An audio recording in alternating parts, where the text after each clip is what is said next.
Thank you everyone for joining. It's a great pleasure to be here with you, especially in my home country. We will talk about correlation drama at Supercell today. There has been some, and I'll try to summarize. So you may have seen some bizarre correlations, like how many movies did Nicolas Cage appeared in versus how many people fell in a pool and then got drowned. Obviously, I hope there's no real causal effect there. But then there's also things like how ice cream sales correlate with crime index throughout the years or throughout the months.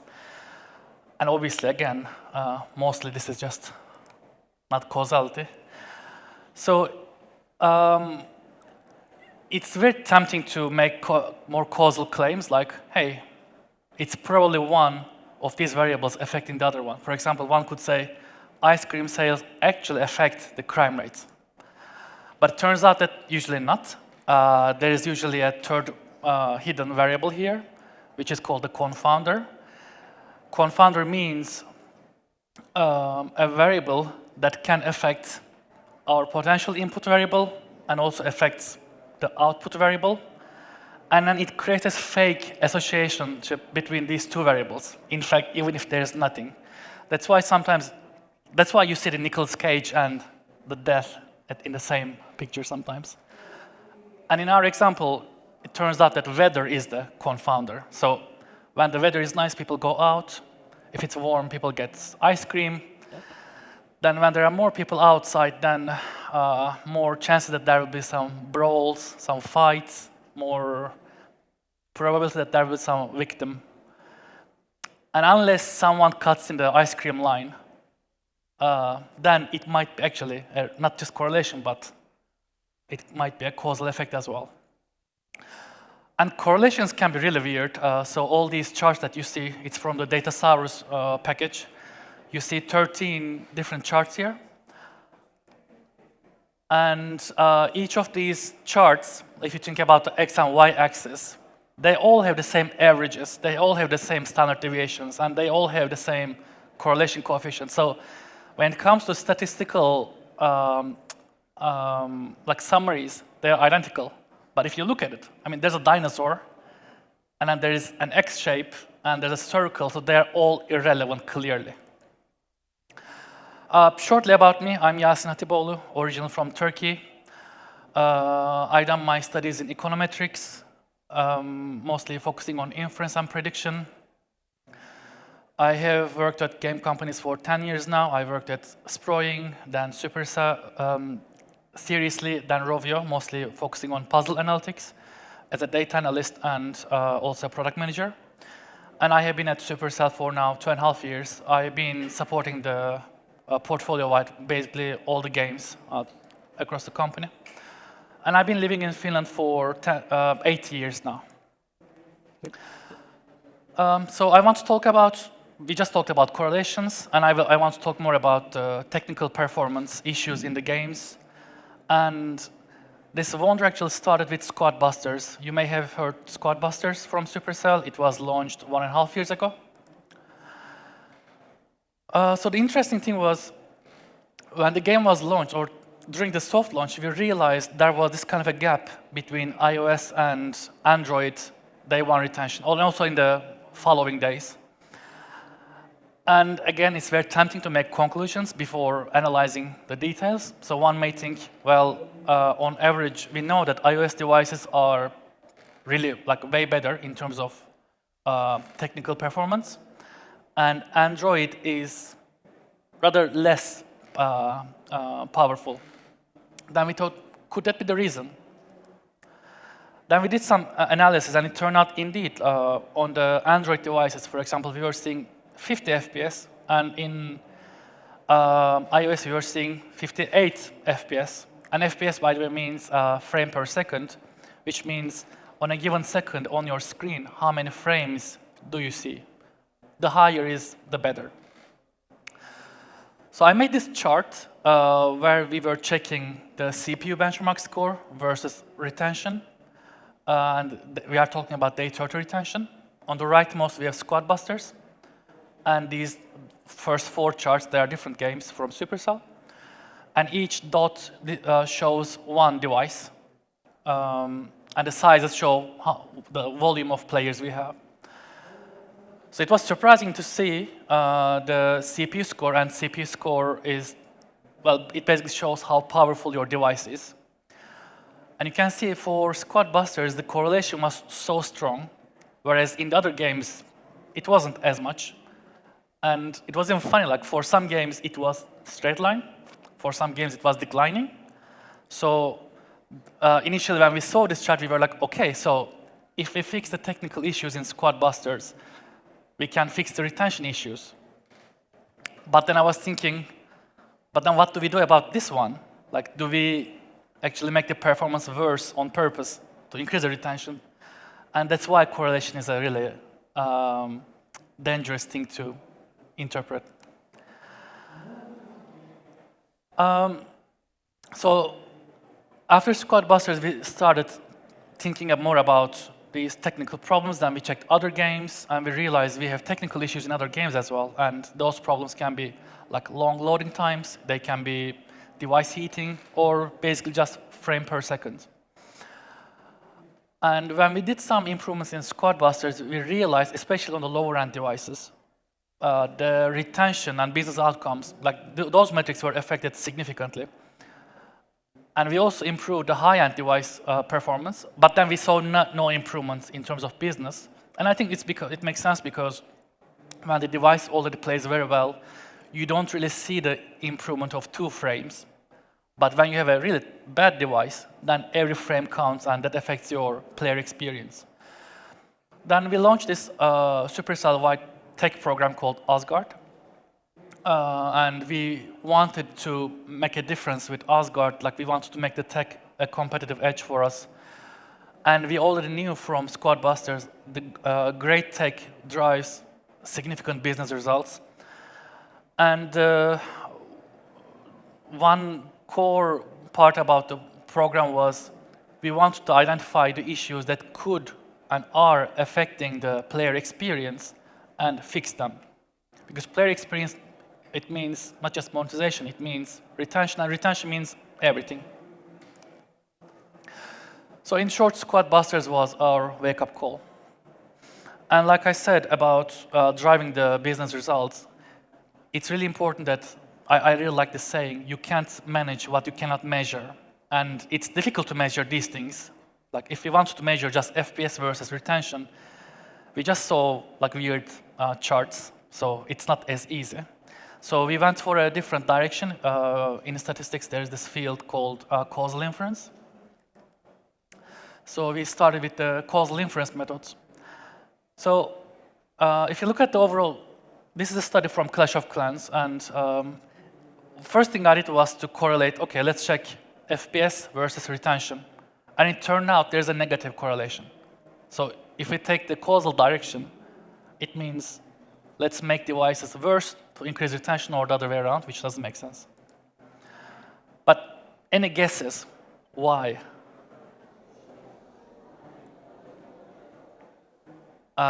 Did anyone play Clash of Clans? Great. So you may have heard about, well, you have a village in Clash of Clans, and in the middle you usually have your town hall. Well, town hall here. And you have buildings surrounding it, you have troops. To level up your town hall, in total we have 17 town halls. To level up your town hall, you need to upgrade the surrounding buildings. And once you upgrade your town hall, it enables you to further upgrade your buildings around it. And it turns out that the culprit was the town hall. Because as you have more town halls, as you have higher levels of town hall, it means you will be match made with players who also have higher levels of town halls. And that means you will see more complex building and more complex animations in the... sorry, can we close the door? Thank you. As you are match made with people with higher town hall levels, it means you will see more complex animations, more burden on the computational parts of the device. And hence, if you have a really old Android device, for example, Well, to be fair, also an iOS device, you will see low FPS. On the other arm here, higher town hall means higher engagement because you unlock an essential part of the game, you level up, and then it drives more engagement. And plus, there's the selection side of things. Of course, more engaged all of the players survive this process of upgrading town hall, so there's the selection bias as well. But basically, higher town hall levels is the reason why we have this interesting relationship, and it's just an association. So, super weak correlation, but interesting. So here we have the active days, so you can consider this y-axis as the activity like retention. On the x-axis, we have the frame per second, so higher the better. And again, we are seeing a decline, higher the FPS versus the business performance. But once we already identified the culprit, it was the confounder, which was the town hall level. Once we group by the town hall level, then you see the sign actually flipped from negative to positive.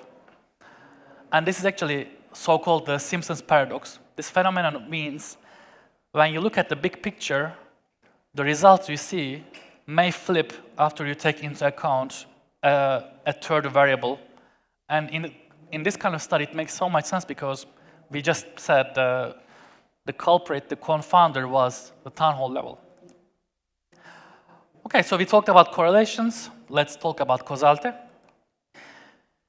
So here we have we are now building a DAG. A DAG means directed acyclic graph. And for causal studies, building DAGs are really essential because you want to understand what causes what. Initially, we had only the FPS and retention as the outcome. If we can now map out all the factors that are driving each other, then we will be able to answer our questions with a less bias. So we just said also village complexity affects FPS. And then town hall levels affect both village complexity and retention. But then in-game spending will affect the town hall level and your retention. Well, why? Because you can actually speed up your level up progress in Clash of Clans just by spending. And then players' income will affect how much they can spend. And then players' age will affect the retention and how much money they can put in the game. And then where players are from, that affects their income. And of course, both players' income and players' country affect the device hardware quality. And obviously, device hardware quality will affect the FPS. So now we have somewhat a more complete picture. And if you want to map all the network, so here, this is so-called basically root cause, and it would be, well, these are kind of your fate, your destiny. Like your country, what year you were born in, your age, so nothing can cause this.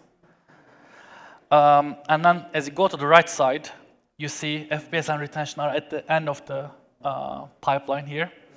So I call it so that like FPS and retention, these are just the tip of the iceberg, but then as you start mapping out everything, all the underlying factors, then you see this whole picture. And based on this DAG, this network, it suggests that we need to, if we want to compare players across groups, like high FPS, low FPS players, before doing that, we need to take into account these confounders. For example, age, country, baseline engagement, baseline monetization, and what town hall level players are at. Let's show a very visual example. So let's assume we have two groups, high FPS and low FPS players. And you see that the town hall levels at the bottom, they are different. So in one, it's 10. In the other one, it's 12. And we also knew the town hall level is our confounder, on which we must adjust for. Otherwise, results will be just pure correlation, not causal results. And that's not good.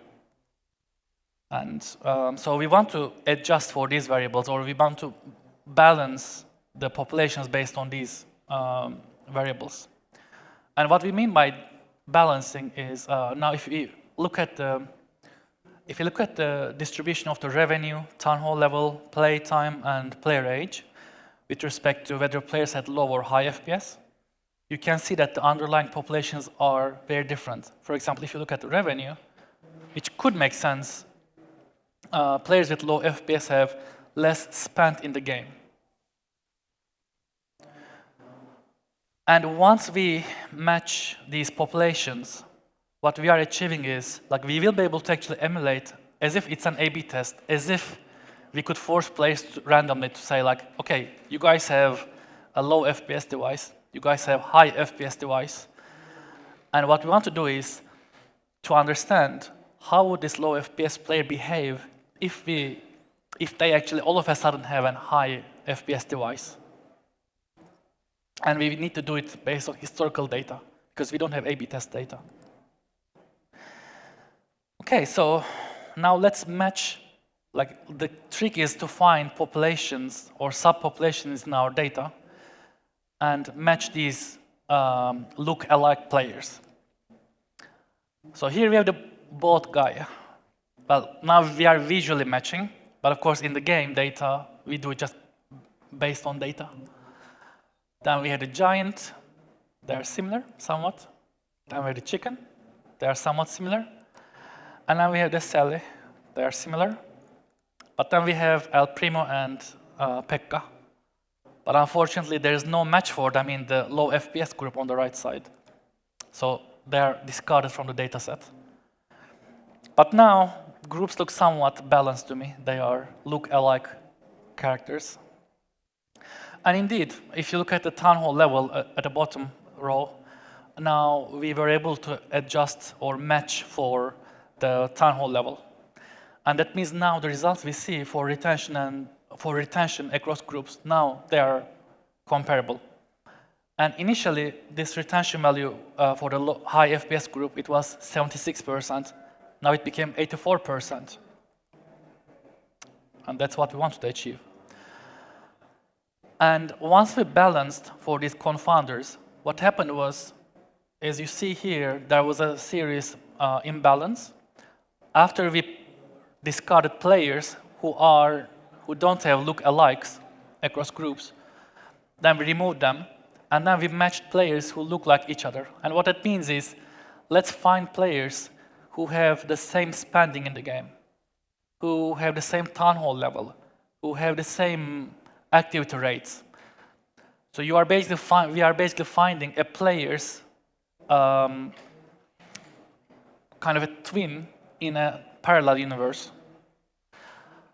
And our comparison so far has been apples to oranges, whereas now it became more apples to apples. So before balancing for the confounders, results were like this. So players who had high FPS, they had worse retention, which looked fishy. And after we matched the populations, it happened so that now we have actually high FPS group has a significantly higher retention as well. And the cool part is, not only we were able to affect the initial wrong estimate by 8 percentage points, but also the sign has flipped. Like, we were here on the other side of the low FPS group, and now the sign has changed. And if you put it all together, again, as you can see, our initial naive model estimate was 76%, versus 80% in the low FPS, which was wrong. And in our causal model, the results are hopefully now less biased. I remember in Squad Busters, we actually, before doing this kind of analysis, we improved the FPS for, especially for the lower end devices, and we saw significant improvements in FPS. So that was already one thing that was promising for us. But then based on this study, we saw that even if we initially see no correlations between FPS and retention, improving FPS or other technical issues can actually affect your retention positively.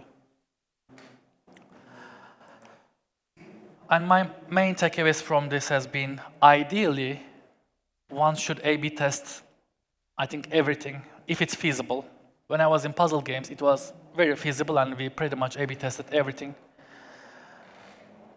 And you get the most accurate answers through A/B testing. But sometimes we cannot run A/B tests. That could be due to ethical reasons, fairness reasons, or basically there's no technical capability for us to do so. And when A/B testing is not an option, then what you could do is you can do what we did here. It's called an observational analysis or causal study. You can find players who would act like each other, like who would be similar in terms of behavior and baseline metrics, and then check, okay, like given that everything about these players are the same, but they have different FPS, how do their metrics differ? And the domain knowledge really matters here to be able to build the DAG, that network map with the variables. Unfortunately, there is not a very straightforward way of figuring those out just based on the data. So you need to work with designers, for example, or analysts to hear from them, like, hey, so what are the potential driving factors, for example, for FPS?